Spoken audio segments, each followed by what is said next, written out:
আসতে পারি বসুন্ধরা দেবী? ও রানীমা, আপনি আপনার ঘরে আসবেন, আমায় কেন জিজ্ঞেস করছেন? এই ঘরটা তো আর এখন আমার ঘর নেই। আমার মেয়েও আর এখন আমার মেয়ে নেই। তাই এই ঘরে আসতে গেলে তো এখন আমাকে অনুমতি নিতেই হবে। রানীমা, আপনি কিন্তু আমাকে লজ্জায় ফেলছেন। আমার আপনার কথা শুনে মনে হচ্ছে এই রাজপ্রাসাদে আমি খনার পাশে আছি বলেই আপনার নিজের কন্যা থেকে আপনাকে দূরে সরে থাকতে হচ্ছে। আমার নিজেকে ভীষণ অপরাধী মনে হচ্ছে। না না বসুন্ধরা দেবী, আমার কথাগুলো যদি আপনার খারাপ লেগে থাকে তাহলে আমি আপনার কাছে ক্ষমা চাইছি। আমার তো ভাগ্য ভালো, আপনার মতো একজন মানুষ আমার মেয়ের সেবা করছেন। আসলে দোষ তো আমার কপালের, আমার ভাগ্যের। তাই আজ আমাকে এমন দিন দেখতে হচ্ছে। রানীমা, দোষগুণ বিচার করার আমরা কেউ নই। আমাদের দিয়ে যিনি সব কাজ করান সেই ঈশ্বরই সব দোষগুণের অধিকারী। আমরা তো শুধু তার নির্দেশ পালন করি মাত্র।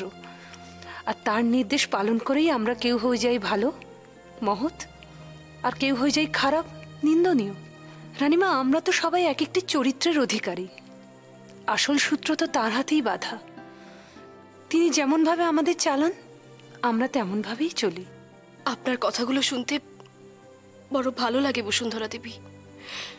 হয়তো কথাগুলো সত্যি, কিন্তু আমাদের তো কিছু দায়িত্বও থেকে যায়, তাই না? কার সাথে কি ব্যবহার করব, কাকে ভালোবাসবো, কাকে ঘৃণা করব, এই সব বিচার তো আমাদেরকেই করতে হয়। আর সেই বিচারের ভিত্তিতেই আমাদের কিছু সিদ্ধান্তও নিতে হয়। আপনি ঠিক কি বলতে চাইছেন রানীমা? আমি আজ এখানে আপনাকে একটা সিদ্ধান্ত জানাতে এসেছি। সিদ্ধান্ত? কিসের সিদ্ধান্ত? সবাই জানে আমি নিজের হাতে নিজের মেয়েকে বিষ খাইয়েছি। সেটা জেনে হোক বা না জেনে, এই ভুলটা আমার দ্বারা হয়েছে। আর এই ভুলের কোনো ক্ষমা নেই। তাই আজ আমি একটা সিদ্ধান্ত নিয়েছি। আমি আমি প্রাসাদ ছেড়ে চলে যাচ্ছি। কি বলছেন কি রানীমা? আপনি আপনার কন্যাকে ছেড়ে চলে যাবেন? প্রাসাদে থেকেও আমি আমার কন্যার কাছে থাকতে পারছি কই? যেখানে আমি জানি আমার কন্যা এত অসুস্থ, এই মুহূর্তে ওর আমাকে প্রয়োজন, তা সত্ত্বেও ওর কাছে আমাকে থাকতে দেওয়া হচ্ছে না। এর থেকে আর কষ্টের আমার কাছে কি হতে পারে বলুন তো? একই ছাদের নিচে থেকেও আমি আর আমার কন্যা কেউ কাউকে দেখতে পাচ্ছি না। এর থেকে তো প্রাসাদ ছেড়ে চলে যাওয়াই ভালো। অন্তত অন্তত মনে সান্ত্বনা তো পাবো। আমি প্রাসাদে নেই, তাই আমি আমার কন্যাকে দেখতে পাচ্ছি না। সপ্তঋষি, আমার আর ভালো লাগছে না। ভালো লাগছে না? কেন খনা, কি হয়েছে? আমার মা, কৌরকী মা, এরা খুব কষ্ট পাচ্ছে। আমি জানি তারা একদম ভালো নেই। তাদের কথা তোমার মনে আছে খনা? হ্যাঁ, মনে আছে। আমার সব মনে পড়েছে। রোজ রোজ এভাবে ঘুমড়ে ঘুমড়ে মরার থেকে একেবারেই মরে যাওয়া ভালো। আমি আপনাকে এখনো কিছুই বলতে পারছি না রানীমা, কারণ আমি এখনো নিশ্চিত নই। কিন্তু আমার মন বলছে রাজকুমারী খুব তাড়াতাড়ি সুস্থ হয়ে উঠবে।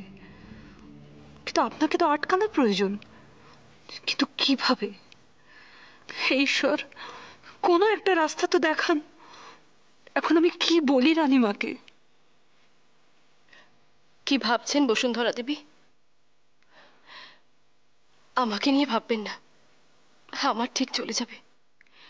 আপনি শুধু আমার কন্যার খেয়াল রাখবেন। আমাকে ছেড়ে তো কোনোদিনও থাকেনি। প্রথম প্রথম হয়তো একটু অসুবিধা হবে, পরে দেখবেন ওর সব অভ্যাস হয়ে গেছে, শিখে যাবে মাকে ছেড়ে কিভাবে বাঁচতে হয়। রানীমা, আপনি দয়া করে এরকম সিদ্ধান্ত নেবেন না। আমি অনুরোধ করছি, আপনি আপনার সিদ্ধান্ত বদলান। আমি বলছি, দেখবেন সব ঠিক হয়ে যাবে। আপনি এভাবে রাজকুমারীকে ছেড়ে চলে যাবেন না। কিচ্ছু বদলাবে না বসুন্ধরা দেবী, কিচ্ছু বদলাম নেই। আপনি বলুন তো, বদলাবে খনার এই শরীরের অবস্থা? আমার উপর আসা দোষারোপ? আপনি বলুন তো বসুন্ধরা দেবী, মহারাজের আমার উপর ভালোবাসা আর কোনোদিন ফিরে আসবে?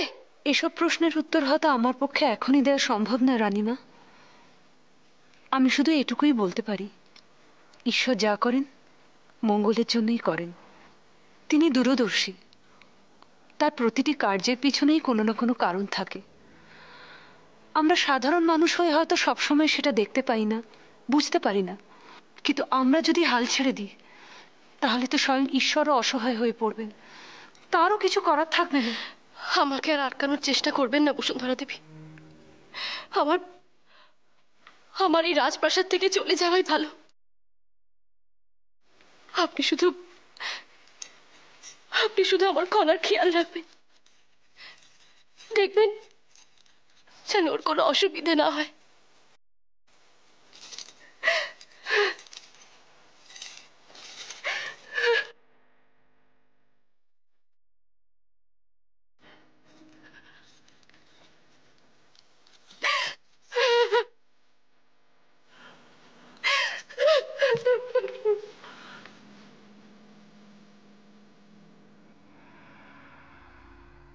সপ্তঋষি, আমি আমার মার কাছে যাব। আমাকে আমার মার কাছে যেতে দিন। এবারে সত্যিই কোনো সিদ্ধান্তে আসতে হবে। খনাকে পৃথিবীর মোহমায়া থেকে দূরে সরিয়ে রাখা সত্যিই বড় কঠিন। আমার মনে হয় ওকে আমাদের পৃথিবীতেই ফেরত পাঠিয়ে দেওয়া উচিত হবে। এর অর্থ আবার সেই দুঃখ, কষ্ট এইসবের মধ্যে গিয়ে খনাকে থাকতে হবে। কিন্তু এছাড়া তো আর কোনো উপায়ও নেই। একটাই শুধু আশা, এতদিন ধরে যে জ্ঞান ও লাভ করলো সে জ্ঞান ওর মধ্যেই থেকে যাবে। কিন্তু এইবারে খনা যদি যায়, তাহলে ও আর আমাদের তত্ত্বাবধানে থাকবে না। আমরা এই 7 বছর ধরে ওর খেয়াল রেখেছি। এইবার খনাকে একা একা বড় হতে হবে, কিন্তু ওর সুরক্ষার দায়িত্ব আমাদের ওপরেও বর্তায়। আর যে কারণে আমাদের একটা সিদ্ধান্ত নিতে হবে।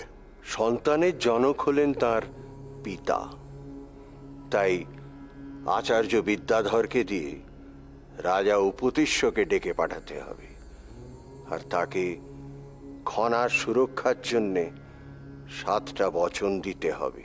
তাহলে আমাদের এখনই আচার্য বিদ্যাধরের সঙ্গে যোগাযোগ করা উচিত।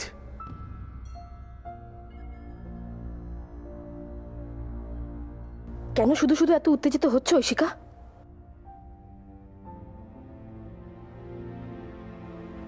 তোমার রাজপ্রাসাদ ছেড়ে চলে যাওয়া একদম সঠিক সিদ্ধান্ত। না না, খনাকে ছেড়ে আমি বাঁচবো কি করে?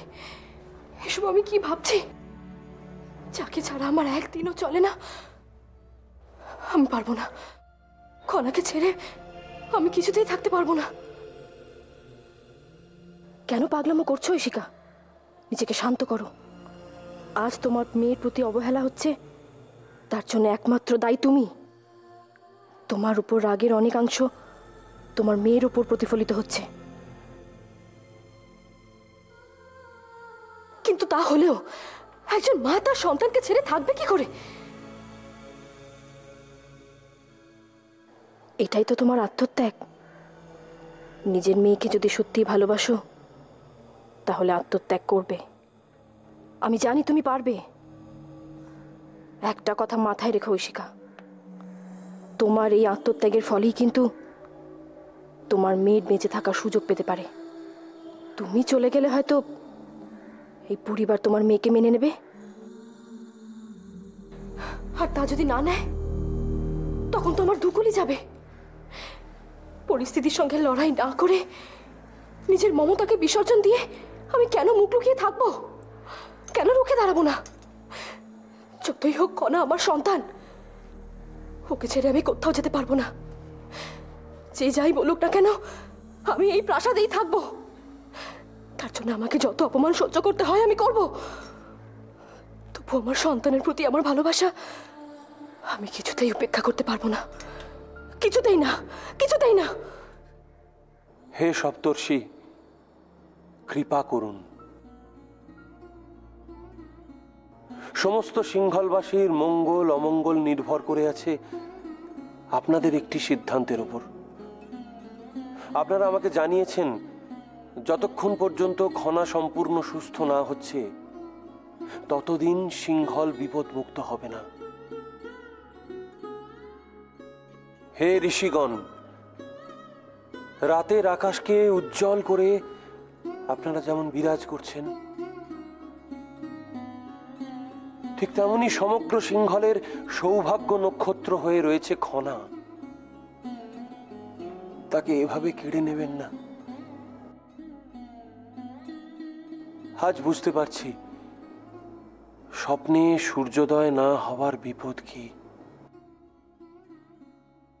যেমন করে দিবাকর সমগ্র আকাশকে অন্ধকার মুক্ত করে, ঠিক তেমনি করে সিংহলের আকাশ থেকে বিপদের মেঘটা কাটিয়ে দিন। দয়া করুন, সিংহলের এই বিপদ থেকে মুক্তির পথ দেখান।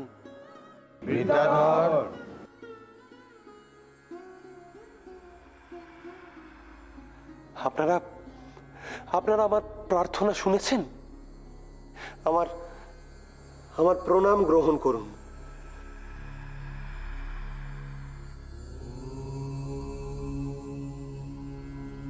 আপনার প্রার্থনা আমরা শুনেছি। আপনি সমগ্র সিংহলবাসীর কথা ভাবছেন, কিন্তু খনার বিষয়ে আমাদের সকলের সিদ্ধান্তই শেষ সিদ্ধান্ত। খনার আত্মার তার শরীরে প্রত্যাবর্তন করার বিষয়ে আমাদের দুটি শর্ত আছে। বলুন প্রভু, আমি নিশ্চয়ই তা পালন করব। শর্ত দুটি আপনার পালনীয় নয় বিদ্যাধর, কিন্তু শর্ত পূরণের উপর নির্ভর করছে খনার ভবিষ্যৎ। প্রথম শর্ত, খনা যতদিন না স্ব ইচ্ছায় ফিরতে চাইবে, তার আত্মা তার দেহে ফিরবে না, ততদিন সে নক্ষত্র লোকেই থাকবে। আর ফিরবে কোথায়? ওই রাজপ্রাসাদে, যেখানে এক শিশুকে বীজ দেওয়ার মতো এক ঘৃণ্য পাপ কার্য সংগঠিত হয়। ক্ষমা করুন প্রভু, প্রভু ক্ষমা করুন। আমি ক্ষমা চাইছি এই পাপ কাজের জন্য। ওই পাপ পুরীতে কেউ যদি নিজের স্বার্থের ঊর্ধ্বে গিয়ে কোনো মহৎ কাজ করে, যা দিয়ে বৃহত্তর কোনো মঙ্গল হয়, তাহলেই খনা ফিরবে। কিন্তু এই দুটি শর্ত পালন কিভাবে সম্ভব? আমরা আমাদের শর্তের কথা জানালাম। আমরা জানি আপনি খনার একজন প্রকৃত হিতাকাঙ্ক্ষী। আপনি সিংহলেরও মঙ্গল চান। অপেক্ষা করুন, দেখুন কি হয়।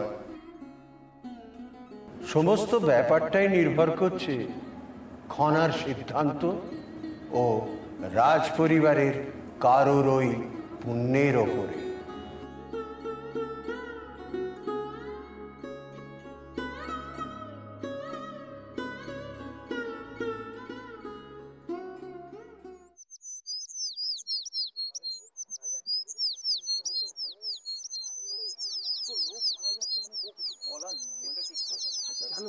আমাদের পাশের গ্রামে এক রাতের মধ্যে 5 জন মারা গেছে। তাই নাকি? হ্যাঁ, সে কি? আরে বলে কি, এক রাতের মধ্যে 5 জন? তাহলে আর বলছি কি, শুধু ভয় হয় এই বুঝি কেউ মারা গেল, এই বুঝি কেউ মারা গেল। আরে বাবা না না, অত চিন্তা করার কোনো কারণ নেই। আমাদের মাথার উপর ঈশ্বর আছে, স্বয়ং ভগবান আছে। এই দাঁড়াও দাঁড়াও, কি বললে? ঈশ্বর আছে, মহারাজ আছে। ঈশ্বর? হ্যাঁ। আগে ছিল, এখন নেই। আর মহারাজ, সে তার নিজের পরিবার সামলে কুল পায় না, আর দেশ যে বউর কথাই চলে তার পক্ষে দেশের লোকের কথা ভাবা সম্ভব নয়।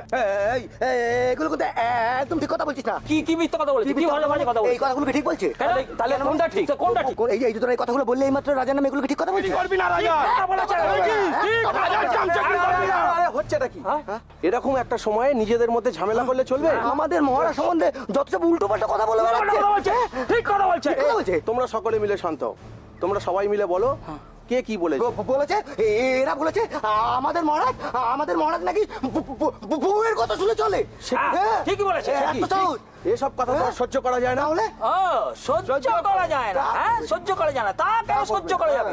সত্যি কথা তো কারো কানে সহ্য হয় না। হ্যাঁ, এরা সব না, এরা সব রাজা বাবু চামচে। মুখ সামলে কথা বলো। কি মুখ সামলে কথা বলো? কি মুখ সামলে কথা বলো? কি কথা? ঠিক যে রাজা নিজের বউ মেয়েকে সময় দিয়ে কুল পায় না, তার কাছে আবার দেশ। হ্যাঁ, আমরা কি সমুদ্রের খড়কুটো নাকি? ও কথা তো বলবে না। আমরা সমুদ্রের খড়কুটো হ্যান ত্যান মুখ তুমি তো বলবেই। বলি যার খাবে যার পড়বে তারই নামে বদনাম।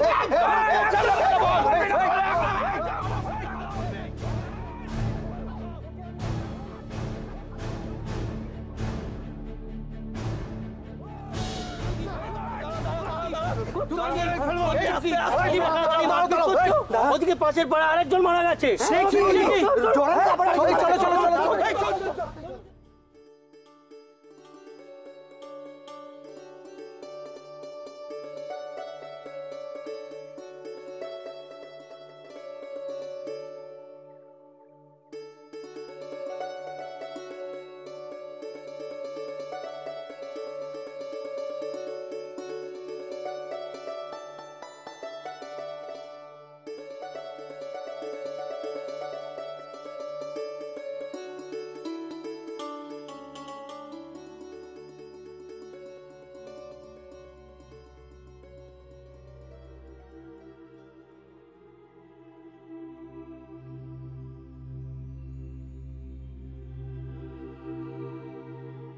দেবী বসুন্ধরা, তোমার প্রচেষ্টা সার্থক হতে চলেছে। ক্ষণা এবার ধীরে ধীরে তার জ্ঞান ফিরে পাবে। সেই পুণ্য লগ্নটি প্রায় আগত। এবার তোমার সময় হয়েছে আশ্রমে ফেরার। তুমি ফিরে এসো। শুধু ফেরার আগে রাজা উপদেশের সঙ্গে একবার দেখা করো। তাকে বলো আমি তাকে স্মরণ করেছি।